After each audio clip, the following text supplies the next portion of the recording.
Okay so मैं paper open कर लेता हूँ, इसी में करते हैं।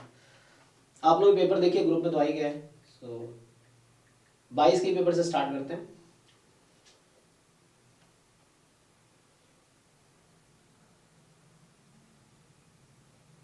कल भी क्लास रखते हैं, तो अभी आज तो मैं ज़्यादा देखा, मैं 22 का ही देखा हूँ, तो एक बार मैं देख लेता हूँ। तो और ऐसे भी 9 से दूसरी बैच की क्लास है, क्योंकि आपका एमडब्ल्यू में होता था ना, तो 9 बजे तक हो जाएगा इसका 22 का।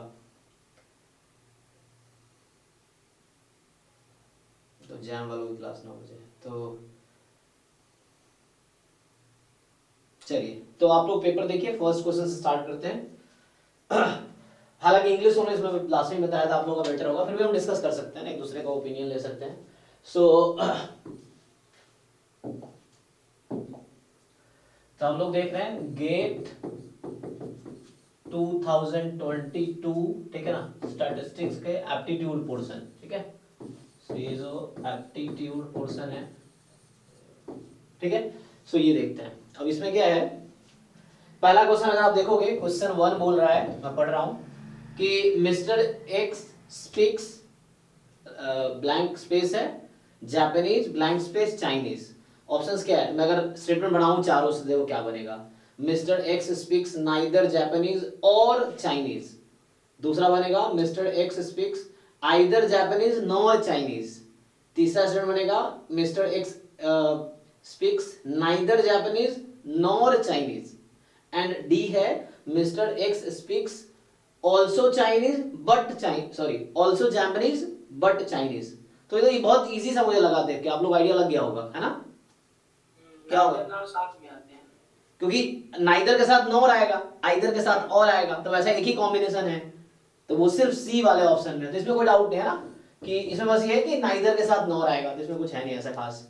ठीक है जी, तो सी ऑप्शन होगा। और किसी को कुछ बताना होता बता सकते हो, है ना। ठीक, सेकंड पे आते हैं। सेकंड कह रहा है कि a sum of money is to be distributed among PQRS। तो 4 लोग हैं, ठीक है। सेकंड क्वेश्चन में 4 लोग हैं PQRS, और इनका रेशियो है 5:2:4:3। मतलब ये कह रहा है कि a sum of money is to be distributed among PQRS in the proportion 5:4:3, ये लिखा हुआ है। अब रेस्पेक्टिवली इफ आर गेट्स 100, तीसरा क्वेश्चन हमने बचपन में किए हैं ना, 9th 10th में भी होते थे। So if R gets, proportional quantity हम लोग x लेते हैं मान लो, तो आपको पता है कि p का प्रोपोर्शन कितना होगा 5x, इसका 2x, इसका 4x और इसका 3x, है ना, इजी है। तो ये कह रहा है कि इफ आर गेट्स 1000, सो अच्छा सॉरी, इफ पूरा नहीं पढ़ा मैंने, if R gets 1000 more than s, है ना, पूरा ये स्टेटमेंट है। If R gets 1000 more than s, then what is share of q। तो r जो है, so what is getting 4, so r gets 1000 more than s, s का कितना है 3x, है ना, मतलब 3x अमाउंट हो गया, 3 प्रोपोर्शन था। so जो मिस्टर r है is getting 1000 more than s, ठीक है। so सिंपल, यहां से x कितना आ गया बताइए, कितना हो गया x 3000 हो गया। अब आपसे पूछा है Q का शेयर बताइए, तो Q का कितना कंट्रीब्यूशन है, Q का 2x का है, तो आंसर कितना हो गया आपका 2000। और 2000 मतलब कौन सा ऑप्शन, डी ऑप्शन, है ना। तो इसका डी ऑप्शन करेक्ट हो गया, ठीक है ना। सब इजी है, बस एक बार रिवीजन आप लोगों का हो रहा है, ऐसे कुछ है नहीं इसमें खास। नेक्स्ट आते हैं थर्ड, है ना। सो थर्ड क्वेश्चन जो है वो ये कह रहा है कि a trapezium has vertices marked as PQRS। चलिए ट्रेपेजियम बना लेते हैं, तो पूरा पढ़ लेते हैं पहले। In that order anti-clockwise, side PQ is parallel to side SR। Further PQ 11 है, so देखो कुछ ऐसा मैं बना देता हूँ, मान लो इस तरह से, या जैसे बनाना चाहो आप, so इस तरह, या इसको आप ऐसे ही बना सकते थे, कोई बात है ना। सो कहने का मतलब क्या बोल रहा है कि जो PQ है, एंटी क्लॉकवाइज बोला है, एंटी क्लॉकवाइज PQRS, ठीक है, इसको हटा देते हैं। सो PQRS हो गया, PQ का लेंथ है आपका 11 सेंटीमीटर, QR का लेंथ है 4 और RS का लेंथ है 6 और SP का लेंथ है 3। ठीक है। सो इस तरह से आपको दे दिया इन्होंने इंफॉर्मेशन। तो वो आपसे पूछ रहा है कि अच्छा एक लाइट का रिफ्लेक्शन आप लोगों को दिख रहा है ना और बीच में, ओके कोई दिक्कत नहीं है। तो अच्छा मैंने वो लाइट जला दी है, 1 मिनट, इसीलिए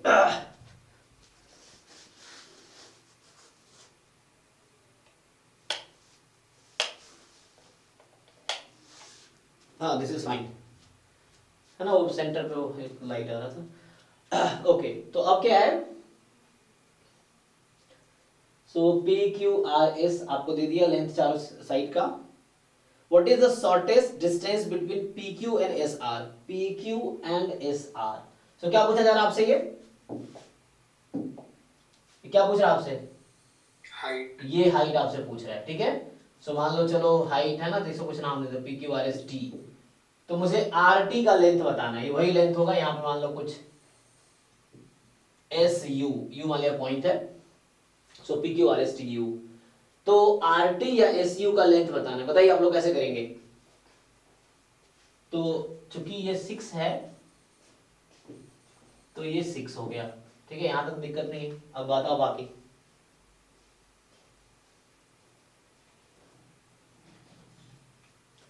कैसे करोगे, पहले आप लोग सोचो, क्योंकि ये थोड़ा ठीक क्वेश्चन लगा मुझे ना, मतलब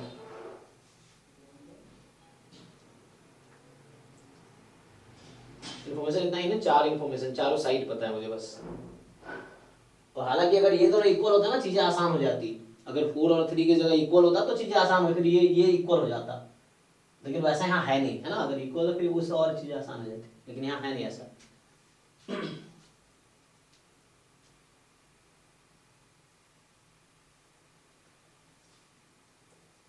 मुझे h चाहिए, suppose this height is h, सो मुझे h चाहिए।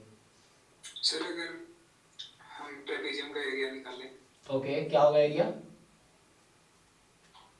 Sir sum of parallel side, so half into sum of parallel side into height, I think check करना formula. Yes so half into sum of parallel side कितना हो गया, 18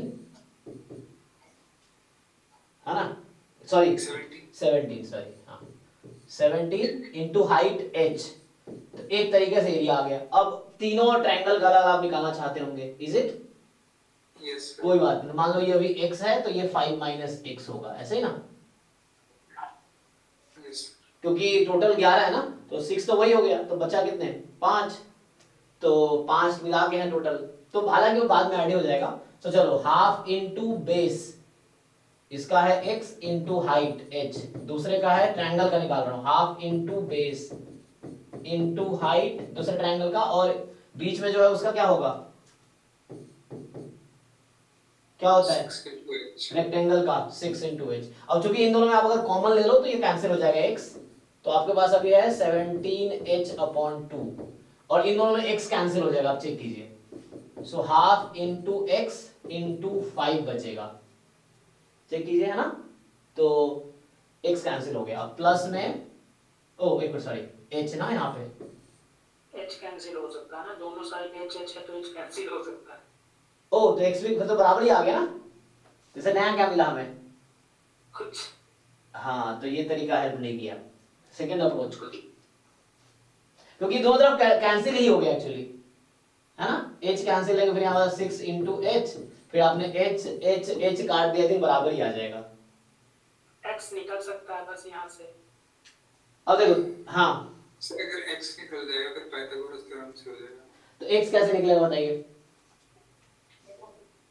x तो निकल जाएगा, x इसी क्वेश्चन से निकल जाएगा, और हाँ पाइथागोरस अगर वो परपेंडिकुलर, नहीं x नहीं निकलेगा, x यहाँ से कैंसिल होगा, नहीं निकलेगा। यहाँ जब आप एलसीएम लेंगे हाफ h तो कैंसिल हो गया, x प्लस 5 माइनस x 5 हो गया, तो ये हेल्प नहीं करेगा आपको second approach, so this approach will not help you.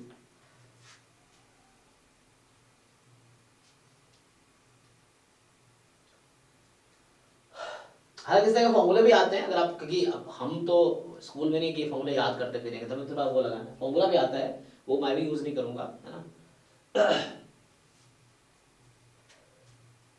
तो ठीक है, पाइथागोरस यूज कर लेते हैं, उससे आ जाएगा, देखो। सो पाइथागोरस क्या है ना, तो यहां से आप x का लेंथ मुझे बताओ क्या आएगा इन टर्म्स ऑफ 4 और h, 16 माइनस एच स्क्वायर। ठीक है ना, तो ये हो गया आपका root under 16 minus H square. Fine, यही 5 माइनस एक्स का लेंथ कितना होगा in terms of H and 3, root under, बोलो, मतलब पूरे का लेंथ, इसका लेंथ पूछना, 5 माइनस एक्स भूल जाओ। 5 माइनस हाँ, अब मुझे x से कोई मतलब नहीं है, अब मुझे x से कोई मतलब नहीं है, मैं उसमें हाइट पूछ रहा हूँ कितना होगा, है ना। मुझे बस ये लेंथ और ये लेंथ चाहिए, तो ये लेंथ है यहाँ पे इतना और ये वाली लेंथ है इतना, 9 माइनस एच स्क्वायर। अब बताओ, अब इसका सम कितना होना चाहिए, 9 minus H square plus root under 16 minus H square, इसका लेंथ कितना होना चाहिए सम, 5। अब यहाँ से 4 ऑप्शन है, चारों पुट करके, अब कैलकुलेटर अलाउड है, पुट कर लो, चेक करो कौन सा करेक्ट, 4 ऑप्शन है ना हमारे पास, तो 1 बाय 1 पुट कर लो, आ जाएगा। आई थिंक 2 पॉइंट कौन सा ऑप्शन है, 2.4 इसका करेक्ट आंसर आएगा। सो चेक कीजिए। हाँ, मतलब आपको ये देखना है कि उन 4 ऑप्शन में से कौन सा वाला h है जो इसको सेटिस्फाई करेगा। 2.4 आप रख के देखिए सेटिस्फाई करेगा। So like you will start with the first option, फिर सेकंड ऑप्शन यही है, तब बस पुट कर, कैलकुलेटर अलाउड है तो कैलकुलेटर आप यूज करो, वहां पे एग्जाम में स्क्रीन पे कैलकुलेटर रहेगा आपके, so just put it and then you will get. So ये अप्रोच ठीक है ना, बहुत ज्यादा नहीं, यहाँ पाइथागोरस यूज हुआ, यहाँ भी पाइथागोरस यूज हुआ, फिर दोनों का सम 5 होगा क्योंकि ये 6 है तो बचा 5, तो इस तरह से आ जाएगा। ठीक, तो इससे आ जाएगा। चलिए नेक्स्ट पे आते हैं। तो ये थर्ड हो गया। कोई डाउट अगर थर्ड में हो, कोई तीसरा अप्रोच आपको हो तो आप बता सकते हो, अगर आपको कोई आइडिया आ रहा हो किसी को आप में से, सो आप बता सकते हो। चलिए आगे आते हैं। फोर्थ क्वेश्चन है, सो क्वेश्चन नंबर 4 इज, ये कह रहा है कि the figure shows a grid formed by a collection of unit squares, the unshielded unit squares in the grid present a hole. Okay, so what is the maximum number of squares without a hole in the interior that can be formed within the 4x4 grid using the unit square as a building blocks? Okay, तो एक बार पढ़ लो आप भी, ये ऐसा है कुछ, कितने हैं, 1 2 3 4, 1 2 3, 4 हो गया, फिर 1 2 3 3, फाइन, 4x4 का ये। अब इसमें क्या है कि बस मैं क्या करता हूं, इसमें पेंट का ऑप्शन होगा, तो मुझे पता नहीं है, तो ये है ना ब्रश, आई थिंक कौन सा है, चलो ये बस मैं ऐसे बताना चाहता हूँ। देखो सिंपल सी बात ये है कि ब्लैक जो है शेडेड है, मैं रेड कर देता हूँ, so red is a hole, है ना, this you can not use, ये है ना, हाँ, so this is a hole and अब आपको क्या बोला गया है इसमें, है ना, so this is a hole in the J square C जो भी है, ग्रिड जो है ना, तो आपको पूछ रहा है कि what is the maximum number of squares without a hole in the interior that can be formed within the 4x4 grid using unit square. मतलब ये 4x4 ग्रिड है ना, अब इसमें कितने आप स्क्वायर बना सकते हो मुझे बताओ, काउंट करो आप लोग, how many squares you can make. इसको छोड़ के, इसको इंक्लूड नहीं कर सकते आप क्योंकि ये होल है, so you can not include this portion, other 15 portions you can include. तो बताइए कितने आपके पास टोटल नंबर ऑफ स्क्वायर्स बताने हैं इसमें, टोटल नंबर ऑफ स्क्वायर्स कितने होंगे, पहले आप लोग ट्राई करो फिर मैं करता हूं।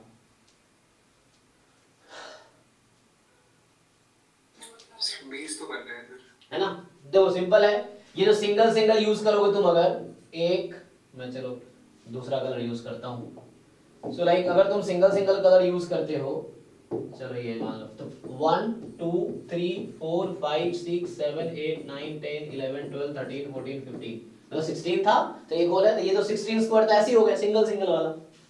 ओके, अब तुम 2 एट अ टाइम ले नहीं सकते क्योंकि वो स्क्वायर नहीं बनाएगा, वो क्या बनाएगा, रेक्टेंगल।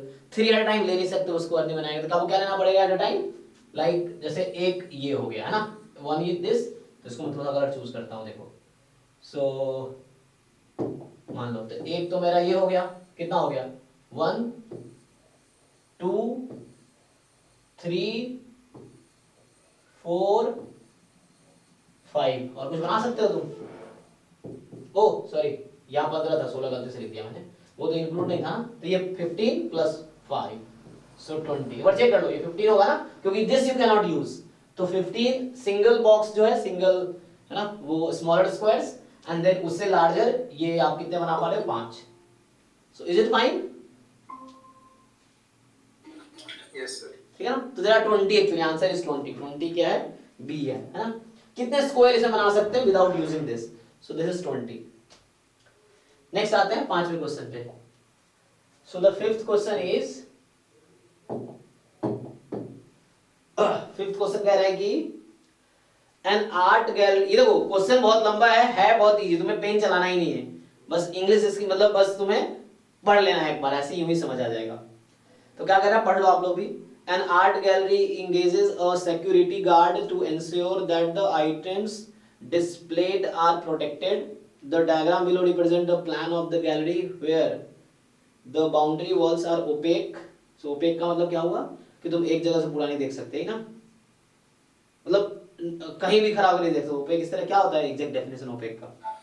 सर जिसके आर पार नहीं देख सकते हैं, दीवार जैसे होगी ना। अच्छा हाँ, वॉल के उस तरफ नहीं देख सकते, ओके, ट्रांसपेरेंट नहीं है मतलब इस तरह से। Yes sir.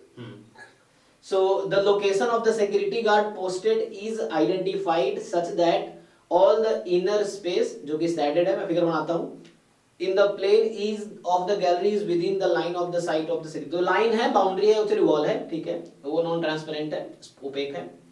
If the security guard does not move around the posted location and has a 360 view, मतलब उसको मूव नहीं करना, एक जगह ये तो बैठना है और पूरे उसकी निगरानी करनी, जो आपको फिगर बना रखा है उसकी, सिक्योरिटी गार्ड को मूव नहीं करना है, ठीक है, और वहीं से 360 वो देख सकता है एक जगह से बिना मूव किए, मतलब लाइक चलेगा नहीं एक जगह से। तो which one of the following correctly represent set of all possible locations among the location PQRS? तो मैं बनाता हूँ figure, where the security guard can be posted to watch over the entire inner space of the gallery। So ये कुछ इस तरह से है, ये हो गया like this। तो ये इनसाइड पोर्शन है, ये वॉल है जो व्हाइट कलर से बना रहा हूं मैं। अब पोजीशन ऑफ सिक्योरिटी गार्ड कुछ इस तरह से है, this is position Q, this is position S, this is position R and this is position P। तो देखो P है तो ट्रांसपेरेंट है, तो यहां नहीं देख पाएगा, अगर R पे है तो इधर नहीं देख पाएगा, Q से देख सकता है ना 360 व्यू में, और ऐसे भी देख सकता है। तो आपसे यही पूछ रहा है कि कौन से पोजीशन सुटेबल है सिक्योरिटी गार्ड के लिए कि वो 360 देख पाए पूरा गैलरी बिना मूव किए, मतलब मूव इन द सेंस बिना चले, है ना, बिना वॉक किए, लाइक इस तरह से, पोजीशन चेंज ना करना पड़े उसका पोजीशन वहीं से। कौन सा आंसर होगा, क्या लगता है, कुछ पोजीशन है सुटेबल इनमें से, PQRS में से? QS, यस, यही आंसर है। So C option is the answer. बस इतना ही है, इसमें कुछ है नहीं कि सिक्योरिटी गार्ड कौन, ठीक है ना। इंग्लिश तो इतनी खतरनाक नहीं उसकी, लेकिन कॉन्सेप्ट मतलब बच्चा क्वेश्चन मतलब देख के छोड़ देगा, अरे यार हटाओ इसको, ऐसे लगेगा, है ना, मतलब शुरू में देखे अरे क्या है छोड़ो, लेकिन एक बार जो रीड कर लिया ना तो कुछ है ही नहीं। अगर आपको इंग्लिश समझ आ गई तो ही है कि किस पोजीशन से वो पूरी निगरानी है ना, ये इनसाइड पोर्शन को देख सकता है। तो QS से इधर भी दिखेगा, इधर भी दिखेगा, इधर भी दिखेगा, लेकिन P से उधर नहीं दिखेगा, R से इधर नहीं दिखेगा, लेकिन QS is a suitable position, ये पूछा है, तो आंसर Q&S सी ऑप्शन है। ओके, सो Q&S। अब नेक्स्ट आते हैं सिक्स्थ क्वेश्चन पे। तो ये पहले 5 क्वेश्चन 1-1 मार्क्स के थे, अब अगले 5 क्वेश्चन 2-2 मार्क्स के हैं, ठीक है ना, 15 मार्क्स का एप्टीट्यूड आता है, आप इजीली 10 नंबर ला सकते हो, ठीक है ना इसमें। तो नेक्स्ट देखते हैं सिक्स्थ क्वेश्चन क्या कह रहा है। सो 6 कह रहा है कि फिर से ऐसे यहाँ पे देखो लैंग्वेज इतना है तुम्हें देख के लगेगा छोड़ दे, लेकिन तुम पढ़ लोगे ना तो इजीली हो जाएगा, एक बार रीड कर लो बस। तो रीड करके देखते हैं, कह रहा है कि एक आपको पैराग्राफ दिया है, पैराग्राफ में जैसे क्वेश्चन है, मॉस्किटोज क्या pose a threat to human health, controlling mosquitoes using chemicals may have undesired consequences in Florida authorities have used genetically modified mosquitoes to control the overall mosquitoes population। It remains to be seen if this novel approach has unforeseen consequences. तो थोड़ा इसको हिंदी में कोई बताओ जो समझ आया तुम्हें, एक बार पढ़ लो पहले, मतलब अपने भाषा में बताओ ताकि सबको समझ आए क्या मतलब इस पैराग्राफ। इसी में बस 4 ऑप्शन है, कोई भी ट्राई करो।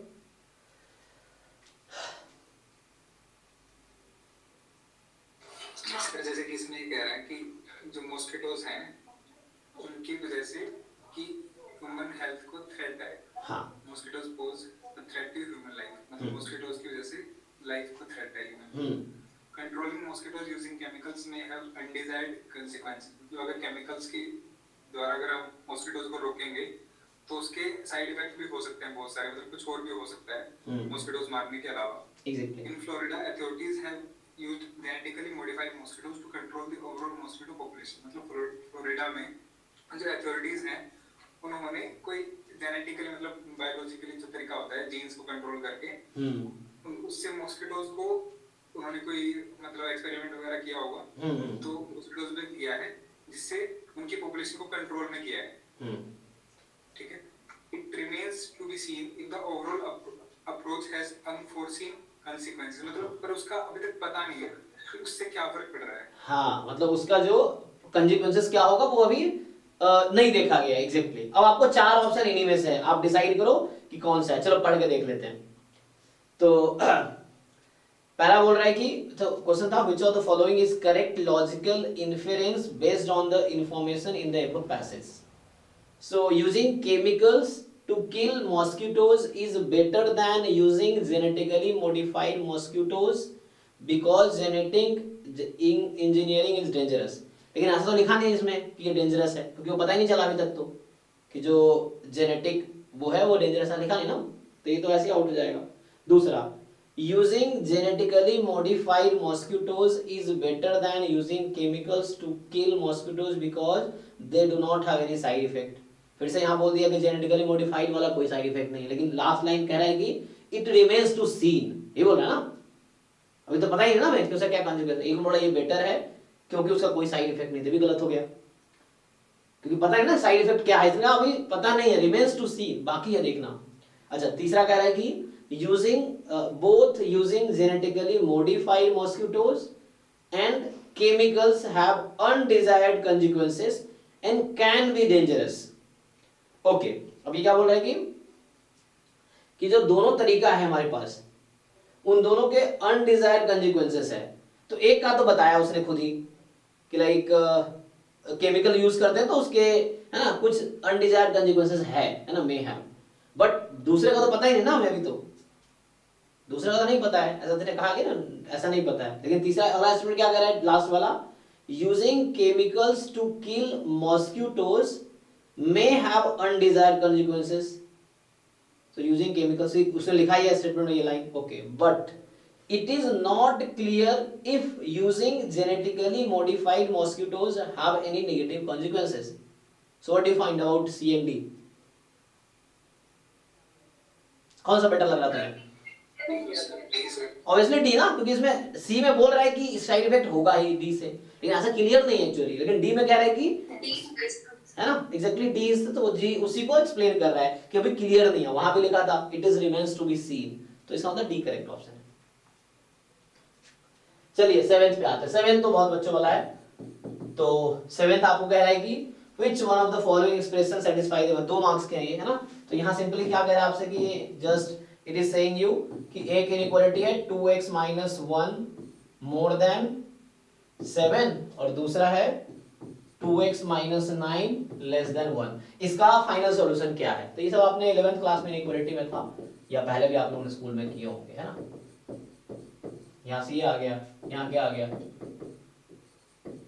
दोनों कंबाइन कर दो आप, तो कंबाइन करोगे तो क्या हो गया, x कह रहा है 4 से ज्यादा है 5 से कम, ये आंसर है ना। तो देखो ये कौन सा ऑप्शन है, ये सी ऑप्शन है।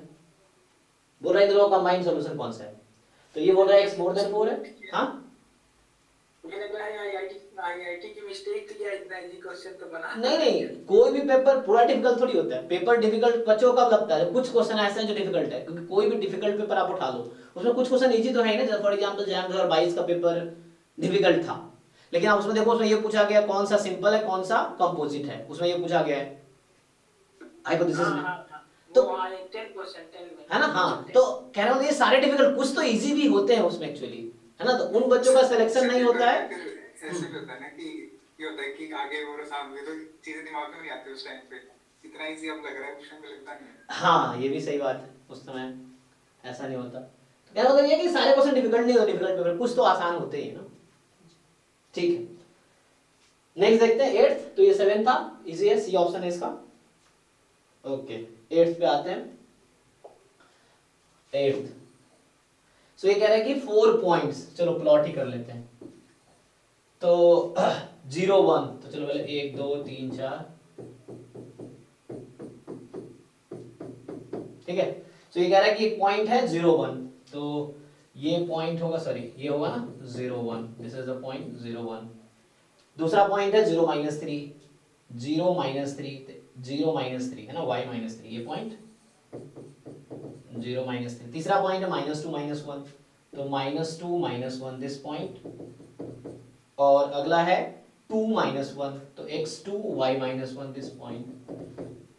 तो चलो इसमें ये बोला है कि 4 points PQRS represent the vertices of quadrilateral. चलो मिला दो इसको, ठीक है, ये क्वाड्रिलेटरल है, और ये आप ध्यान रखो कि ये 2 ही है दोनों का, मतलब कहने मतलब क्या है, मैंने क्या लिखा है ना, ठीक है ना। सो -1, तो सॉरी दोनों का -1 राइट है, इसीलिए है ना, ये -2 -1 है, दोनों का ये -1 ही है राइट कोऑर्डिनेट, मतलब y कोऑर्डिनेट -1 ही है। ओके, और इसका दोनों का x कोऑर्डिनेट है ना, अगर आप चाहो तो जैसे भी आपको समझ आ रहा है, क्योंकि दोनों का x कोऑर्डिनेट कॉमन है और यहाँ y कोऑर्डिनेट कॉमन है, 2 -1 2 -1 है ना, -1 -1 2 -1। ओके, कुछ कह रहे हैं, what is the area of the quadrilateral, क्या एरिया निकाल लेंगे आप, दो ट्रायंगल देख लीजिए आप, या तो है ना, बस मैं ये हटा देता हूं, देखो आपको दिख रहा है दो ट्रायंगल, बस कर लीजिए, देख लो अपर ट्रायंगल का एरिया क्या होगा, हाफ इनटू बेस, बेस का ये लेंथ कितना है 4 इनटू हाइट, ये हाइट कितनी है, ये देखो यहाँ था, एक मिनट सॉरी 0 1, ये 1 ही था, ये 1 था, 0 ये -1 है, ठीक है ना, तो ये 2 है ना, ध्यान से मतलब देख लेना, एक बार गलती ना करे। सो ये यहाँ पे कोई कुछ नहीं है ना, ये बस ऐसा ही है। ओके, अब क्या है, ये ऊपर वाला ट्रायंगल का प्लस हाफ इनटू बेस, तो बेस तो अगेन सेम ही है 4, और इसकी हाइट कितनी है ना, ये -2 है, ये -3 है, तो ये भी 2 हो गया ना, कितना आ गया टोटल ऐड कर 8 सर, 8, ठीक है, तो मतलब 4 इसका एरिया 4 इसका एरिया, टोटल मिला के 8 हो गया, एरिया ही पूछा था, सी ऑप्शन 8 है, ये भी मुश्किल नहीं था, हमने पॉइंट प्लॉट कर लिए, ज्वाइन कर लिया, उस समय दिख गया दो ट्रायंगल है, दोनों का अलग एरिया निकाल लिया। ऐसे भी आप इधर इधर कर सकते थे, बात बराबर होता, मैंने ऊपर नीचे किया, आप राइट लेफ्ट ट्रायंगल भी ले सकते थे, वैसे ही आपका आंसर सेम ही आना है, ठीक है। तो ये था हमारा 8th क्वेश्चन। 9th पे आते हैं।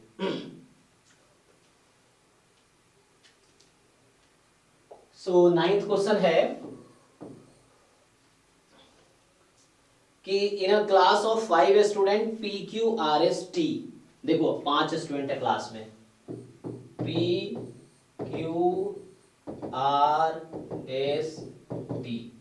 Okay, in a class of 5 students PQRST, only 1 student known to have copied in the exam. अब ये 5 स्टूडेंट किसी एक ने एग्जाम में कॉपी किया, मतलब चीटिंग किया है, ठीक है। अब ये कह रहा है कि the disciplinary committee has investigated the situation and recorded the statement from students as given below।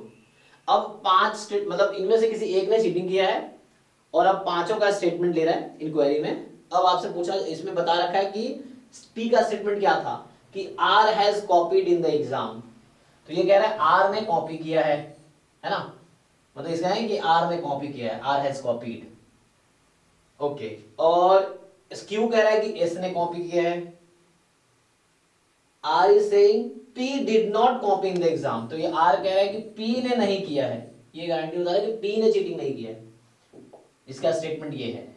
और एस का स्टेटमेंट है कि only one of us is telling the truth. ये क्या बोल रहा है? Only one of us is telling the truth. और टी कह रहा है कि R is telling the truth. T कह रहा है कि आर जो है टेलिंग द ट्रूथ। ओके, पांचों का स्टेटमेंट रिकॉर्ड हो गया। अब क्या कह रहा है? The investigating team has had authentic information that S never lies. तो हमें बता रखा है कि एस नेवर लाइज, मतलब एस इज ट्रू, यही ना? ओके, मतलब एस सही कह रही है। तो क्या कह रही है एस? ये जो भी एस है या है जो भी गर्ल बॉय कह रहा है, कह रही है ना, anyone. So S is telling the truth. ये पक्का, मतलब ये श्योर है कि S is telling the truth. अब एस का स्टेटमेंट क्या है? मतलब एस इज ट्रू, ये श्योर है, दिस इज श्योर, है ना, इसमें कोई डाउट नहीं है कि S is true, this is sure, क्योंकि इन्वेस्टिगेटिव कमेटी को पहले से इंफॉर्मेशन है कि वो कभी, है ना, झूठ नहीं बोला। ओके, तो अभी क्या इसका स्टेटमेंट क्या है? Only one of us is telling the truth. Only one of us is telling the truth, इसका क्या मतलब है?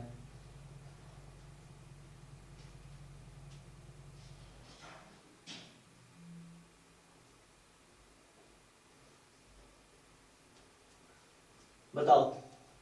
तो अगर आर, मतलब अगर पी झूठ बोल रहा है तो किस किस पे डाउट हो सकता है तुम्हें? मान लो अगर पी, ये ट्रूथ की बात कर रहा हूं, ये किसने बोला, स्टेटमेंट दिया। अगर पी फॉल्स बोल रहा है तो तुम्हें किसी से डाउट होगा आर के अलावा?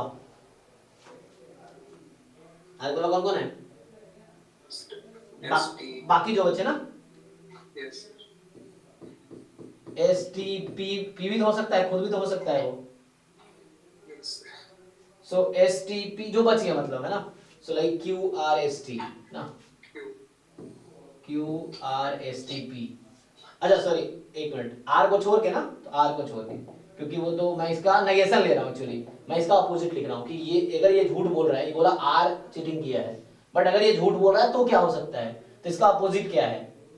तो इनमें से कोई एक होगा। ओके, अगर Q इज टेलिंग अ लाई, झूठ बोल रहा है, तो क्या हो सकता है? एस को छोड़ के बाकी, कि इसने कहा कि एस ने चीटिंग किया है, तो एस को छोड़ देते हैं। सो P Q R T, किसी ने चीटिंग किया है। ओके, इसका अपोजिट क्या होगा? अगर R झूठ बोल रहा है तो R ने कहा P ने चीटिंग नहीं किया, तो इसका नेगेशन क्या होगा? नहीं, P ने चीटिंग किया, इसने बस ये बताया कि P ने चीटिंग नहीं किया, तो इसका अपोजिट क्या होगा? चीटिंग नहीं किया ना, तो आरएसटी लोग, आरएसटी क्यू, इसका कॉम्प्लीमेंट ले रहे हैं, उल्टा ले रहे हैं, हर बार उल्टा ले रहे हैं। ये तो उसने कहा, बोल रहा अगर वो झूठ बोल रहा है तो क्या हो सकता है? अच्छा, पी ने कहा नॉट पी, मैं ये लिख रहा हूँ कि झूठ बोल रहा है। हाँ, पी ने चीटिंग किया ना। पी बचा, ठीक, जब झूठ बोल रहा है तो पी ही बचा, पी ना बचा। हाँ, तो ये है ना, अब इनमें ये झूठ, ये जो रेड से लिख रहा है झूठ है, कि अगर ये गलत है तो ये होगा, अगर सच है तो कोई एक ही सच हो सकता है इनमें से। वो सच कौन है? एस ना। अच्छा, R is telling the truth, तो ये कह रहा है R is telling the truth, इसका मतलब हो गया, टी का मतलब क्या बोल रहा है? कि R is telling the truth, तो इसका अपोजिट क्या होगा?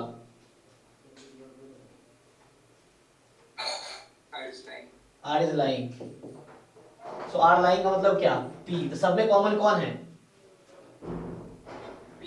पी, क्योंकि देखो इन पांच में से कोई एक ही सच बोल रहा है, ऐसा बताया गया ना। इसने कहा था एस हमेशा सही है, तो इन पांच में से, और इसने कहा था only one of us is telling the truth, तो वो तो यही है ना, एस ही है वो तो, मेरे लॉजिक के हिसाब से। आपका लॉजिक अलग हो सकता है, मैं सोच रहा हूँ कि इन पांच में से एक ही सच बोलना था कोई, तो मैं मान रहा हूँ एस नहीं सच बोला था, बाकी सबने क्या बोला? झूठ। तो बाकी सब झूठ बोला, तो झूठ में ये पॉसिबिलिटी है, ये पॉसिबिलिटी है, ये पॉसिबिलिटी है, ये पॉसिबिलिटी है, तो कॉमन क्या है इन सब में? तो पी इज आंसर। तो पी ने चीटिंग किया है, क्योंकि सबने पी को क्लेम कर दिया, इसका मतलब तो P is the one who cheated. क्योंकि एस एक, इनमें से एक ही सच बोलेगा, वो हमारा एस है, बाकी सब झूठ बोल रहे हैं। ये जो मैं लिख रहा हूँ राइट में झूठ वाला है कि जब झूठ है तो क्या पॉसिबिलिटी है। तो इसका सच ये था कि आर ने चीटिंग किया, तो इसका झूठ क्या है, पी का, पी पर्सन है, तो इसका झूठ ये है कि क्यू एस टी पी में से कुछ एक ने किया। क्यू ने कहा था एस ने चीटिंग किया, तो इसका झूठ क्या होगा। अगर ये सच ही तो अपने हिसाब से सच बोल रहे हैं ना, हम बोल रहे हैं कि ये झूठ बोल रहा है अगर, तो क्या पॉसिबिलिटी है, P Q R T. R ने कहा था पी ने चीटिंग नहीं किया, तो ये झूठ बोल रहा है, ये झूठ बोल रही है, तो उसका अपोजिट क्या होगा, पी ने चीटिंग किया। अब हमें तो ऑथेंटिक इन्फॉर्मेशन है कि एस क्या है, ट्रू है, तो इनमें से एक ही ट्रू हो सकता था और वो एस ही है वो, तो बाकी झूठ बोल रहा है, टी झूठ बोल रहा है, तो टी झूठ मतलब क्या है, R is telling the truth. तो इसका ये तो टी कह रहा है कि R is telling the truth, तो इसका अपोजिट क्या हो गया, R is not telling the truth. Not telling the truth मतलब क्या, पी, क्योंकि आर तो क्या था, नॉट पी, तो उसका अपोजिट क्या होगा, पी। तो सब में कॉमन क्या है, पी, तो पी चीटेड। देख ये आंसर होगा पी। चलो लास्ट क्वेश्चन पे आते हैं, कोई 9 बजे मेरी दूसरी क्लास भी है 10 मिनट। सो 10th question, question number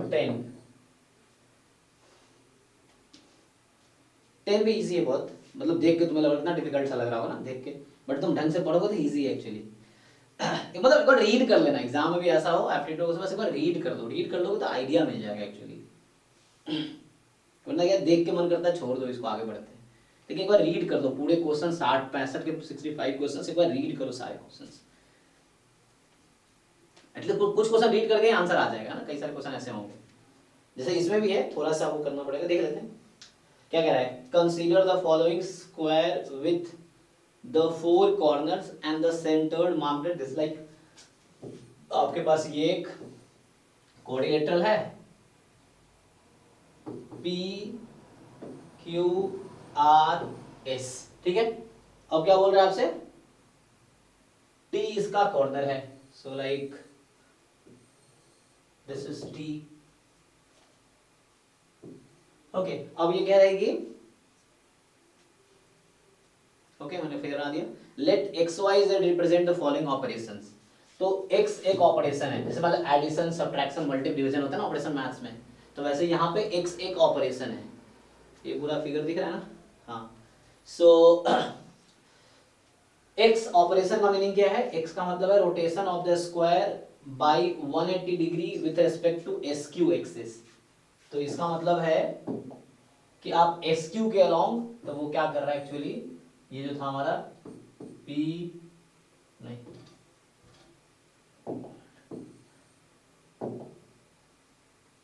P Q R S, ये तो ओरिजिनल फिगर है, ये ओरिजिनल फिगर है। अब P ऑपरेशन क्या कर रहा है, इसको मैप कर रहा है कहाँ पे, अब तुम चेक करो। इसमें बोल रहा है कि x का मतलब, x ऑपरेशन का मतलब है कि rotation of square by 180 degree with respect to the SQ के रिस्पेक्ट में तुम 180 से इसको टर्न कर दो, इसको SQ फिक्स है, 180 से रोटेट कर दो, क्या होगा, SQ के रिस्पेक्ट में 180 से टर्न कर रहे हो तुम, तो क्या होगा, है ना। सो RP इंटरचेंज हो जाएगा, ये P है और ये R है आपका, ये फिक्स रहेगा, ओके। फिर बोल रहे Y ऑपरेशन का मतलब है कि rotation of the square 180 degree with respect to PR। अब PR के रिस्पेक्ट में आप, तो फिर से ओरिजिनल फिगर में बना देता हूँ, ओरिजिनल फिगर ये है PQRS। अब ये मैप कर रहा है, ये x है ना, फंक्शन लिख रहा हूँ मैं, दिस टू दिस, तो ये ऑपरेशन एक्चुअली फंक्शन है, तो ये इसको चेंज करेगा, तो y ऑपरेशन क्या कर रहा है, PR के रेस्पेक्ट में 180 से रोटेट कर रहा है, ये आपका P, ये है R। अब इसके रेस्पेक्ट में 180 से रोटेट कर रहा है इसको, तो 180 घुमा दो तो क्या होगा इसमें, लाइक सेम ही है, तो इसमें बस यहाँ SQ इंटरचेंज हो गया, राइट। अच्छा, अब Z ऑपरेशन भी है, Z ऑपरेशन क्या कर रहा है, rotation of the square by 90 degree clockwise with respect to axis perpendicular going into screen passing through T। Again सही, ये कह रहा है कि ये मैं पेन है मेरा, ठीक है। So rotation of square by 90 degree, इसको 90 डिग्री से घुमाना है तुम्हें क्लॉकवाइज, क्लॉकवाइज 90 डिग्री घुमाओ, किसके रेस्पेक्ट में, ये पेन के रेस्पेक्ट में। पेन क्या है, इसने बोला है कि pen going to screen passing through T, तो T से पास कर रही है, this going into screen passing through T, तो 90 से घुमा दो, क्या होगा, 90 से घूम गया ना, तो पी क्यू आर एस, ये मैप करेगा इसको, क्या होगा कि इसमें क्या चेंज आएगा, मतलब 90 से घुमाने पे क्या होगा, इसको फिगर को 90 से रोटेट कर रहे हो तुम, तो एक एक आगे शिफ्ट हो गया ना। अभी P इधर है तो अब ये P यहाँ आ गया, Q यहाँ आ गया, R यहाँ आ गया, S यहाँ आ गया। चेक करो एक बार, बताओ 90 रोटेट किया तो P इधर आ गया, Q इधर आ गया, एक एक कॉर्नर आगे शिफ्ट हो गया। सो ये तुम्हारा हो गया ऑपरेशन, ये फिगर वैसे ही रहेगा, ठीक है ना। अब बस कॉर्नर तुम्हें देखना, बाकी चाहिए नहीं होना, कॉर्नर ही देखना है। अब तुमसे कह रहा है कि consider the following 3 distinct sequences of operations which are applied in the left to right order. Okay, so तीन, अब देखो यहाँ पे क्या कर रहा है, ऑपरेशन है X Y Z Z, operation है एक्स वाई, ऑपरेशन है जेड जेड जेड जेड। अब ये ऑपरेशन आपको दिया, मतलब ये कॉम्पोजिशन ऑफ फंक्शन हो गया, actually X Y Z function था, अब ये कॉम्पोजिशन है, प्रोडक्ट नहीं, तो ये कॉम्पोजिशन है। अब जो लोग ग्रुप थ्योरी पढ़ा होगा उनको थोड़ा बहुत आइडिया होगा मैथ्स बैकग्राउंड वालों को, तो या परम्यूटेशंस ऑफ ऑब्जेक्ट्स, तो यहाँ पे क्या है कि मतलब परम्यूटेशन ग्रुप होता है, सेट थ्योरी का अगला पोर्शन जो सेट के बाद ग्रुप आता है, ग्रुप रिंग फील्ड सब। तो ओके, तो अब क्या बोल रहे हैं, एक्स वाई जेड जेड ये ऑपरेशंस हैं। हाँ, परम्यूटेशन ग्रुप से डिटरमिनेंट बनाए। तो अब इसमें ऑपरेशन दिया, पहला ऑपरेशन ये है तुम्हारा, दूसरा ऑपरेशन ये है, तीसरा ऑपरेशन। अब आपसे ऑप्शन पूछ रहा है कि पहला दूसरा सेम है, दूसरा पहला तीसरा सेम है, दूसरा तीसरा सेम है, या तीनों सेम ही है, मतलब तीनों फंक्शन सेम सेट को। तो मतलब देखो, अब मैं फिर से लिख रहा हूँ, ये फंक्शन के तौर पे समझो। तो हमारा इनिशियली मेरा ये था P, कैसे था, इधर से था, तो इनिशियली था मेरा P Q R S, initial figure ये है समझो, और ये T था, ठीक है ना, इनिशियल फिगर। अब जब तुम ये अप्लाई कर रहे हो, X Y Z Z apply कर दिए इस पे, तो क्या हुआ, तो x क्या करेगा सोचो तुम, x क्या कर रहा है, इसको एक को चेंज कर रहा था, y क्या कर रहा था, दूसरे कॉलम को चेंज कर रहा था, तो वो कर दो। चलो एक्स वाई पहले लिख देता हूँ मैं, तो मैं इसको स्पेस देके ना थोड़ा करता हूँ। सो देखो एक्स वाई क्या कर रहा है एक्चुअली, सो दूसरा ऑपरेशन लिखता हूँ, एक्स वाई क्या कर रहा है हमारे पास। देखो मैं इतना बना रहा हूँ, तुम एग्जाम इतना बनाने की जरूरत नहीं, समझाने के लिए मैं इतना बना रहा हूँ, अदरवाइज तुम डायरेक्टली वो कर सकते हो, तुम डायरेक्टली आउटपुट लिख सकते हो ना। सो एक्स वाई क्या कर रहा है, इसको दोनों कोऑर्डिनेट चेंज कर दिया, यही ना। तो एक्स वाई इसको भेज रहा है, पी को इधर भेज रहा है, आर को उधर भेज रहा है, एक्स वाई दोनों एक साथ लगा रहा हूँ, क्यू को इधर, एस को इधर, ठीक है। अब ये तुम्हारा आउटपुट है एक्स वाई का। अब यहाँ एक्स वाई जेड जेड है, अब इसी में जेड जेड लगा देते हैं। तो जेड लगाने का मतलब क्या हुआ, इसी पे तुम एक्स वाई तो था ही, अब जेड जेड, मतलब इस पे सिर्फ जेड जेड लगाते हैं। तो कहना हो तो मैं यहाँ लिख देता हूँ, एक्स वाई लगाया ना हमने, अब इस पे जेड जेड लगाओ। तो एक बार जेड लगाने का मतलब क्या है, इस यहाँ पी इधर क्यू इधर राइट, मतलब 90 से घूम गया, और एक बार और जेड लगाओगे फिर 90 से घूमेगा, तो 180 मतलब लाइक हॉरिजॉन्टली घुमा दो, मतलब एस अब यहाँ आ जाएगा। तो देखो क्या होगा, तो अभी ऐसा 90 से यहाँ आएगा, 90 से यहाँ आएगा, तो यहाँ आ गया, पी यहाँ है तो यहाँ चला गया, फिर क्यू इधर चला गया, आर क्या हुआ 90 से यहाँ, फिर 90 से यहाँ, दो बार जेड लग रहा है। जेड का मतलब ये था 90 से घुमाना है तुम्हें, तो इसको 90 से इधर रोटेट किया, फिर 90 से इधर दो बार रोटेट किया, तो वो ऐसे शिफ्ट हो गया। तो तुम्हारा ये वाला फिगर आया टी। अब बचा तीसरा ऑपरेशन, तीसरा ऑपरेशन है जेड जेड जेड जेड। तो इनिशियली हमारे पास ये फिगर था पी क्यू आर एस, ठीक है। अब इस पे आपने लगाया जेड जेड जेड जेड, तो एक जेड का मतलब 90 डिग्री, दूसरा जेड फिर से 90, तीसरा फिर से 90, चौथा फिर से 90। तो कितनी बार घुमा दिया आपने, कितने डिग्री से रोटेट कर रहे हो जेड जेड में, 360। तो क्या होगा ये शेप, सेम ही आ जाएगा ना, क्योंकि देखो 90 से ये इधर आएगा, क्यू क्यू के बारे में बात कर रहा हूँ, क्यू 90 से यहाँ आएगा। तो मैं कलर चेंज करता हूँ, तो होगा क्या, क्यू की बात कर रहा हूँ, 90 से यहाँ आएगा, फिर 90 से यहाँ आएगा, फिर 90 से यहाँ, फिर 90 से यहाँ आ जाएगा। तो सेम बाकी के लिए है, तो कहने का मतलब सेम ही फिगर जनरेट हो जाएगा, पी क्यू आर एस। अब बताओ, अब देखो किसका आउटपुट इक्वल है, इन तीनों में से किसका इसका आउटपुट इक्वल है। X Y Z Z Z Z Z Z. ये वाला और ये वाला इक्वल है, तो आंसर यही है कि फर्स्ट एंड 3 आर इक्विवेलेंट।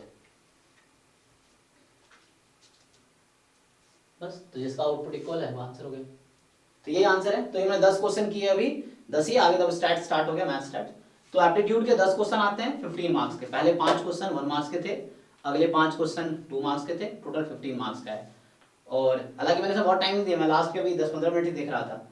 मतलब कहना मतलब इतना मुश्किल था नहीं एक्चुअली इसमें, थोड़ा ना बहुत ज़्यादा मुश्किल था नहीं इस बार का।